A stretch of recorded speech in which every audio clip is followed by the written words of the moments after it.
ito ay rated SPG. Striktong patnubay at gabay ng magulang ang kailangan. Maaaring may masiselang tema, lengguwahe, karahasan, sexual, horror o droga na hindi angkop sa mga bata. Habang nagpapakasaya nga itong si Rosel at itong si Chris ay nakulong naman itong si Via at itong si Melania. Sinisisi pa rin itong si Via, itong si Melania na kung hindi sana siya dito nakinig sa lahat ng mga panggagaslight at panguuto nito sa kanya ay hindi sana siya makukulong. Ayon sa kanya ay tanggap niya naman na hiwalay na sila ni Chris.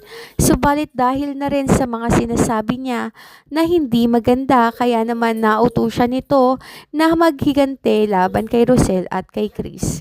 Samantala matapos nga ito ay nagalit naman si Melania at sinabi niyang wala itong kwenta. Kung hindi sana palpak ang mga tauhan na nakuha nila ay hindi naman sila makukulong. Sinabi pa ni Melania na di bale ay gaganti pa rin sila dahil hindi pa rin natatapos ang kanilang buhay. Kinausap nga ni Melania ang mga malalaking katawan sa loob ng kulungan at kinutsaba niya ang mga ito na patakasin nga siya at bibigyan niya ito ng malaking halaga. Mabuti na lang ayon kay Melania at pumayag ang mga ito. Sa hindi inaasahan ay nagawa nga ni Melania na makatakas kasama itong si Via. Sinabi pa nitong si Melania na hindi sila pwedeng magpahuli sa mga kapulisan dahil kapag nangyari iyon ay sigurado nga na hindi na magiging masaya pa ang kanilang buhay.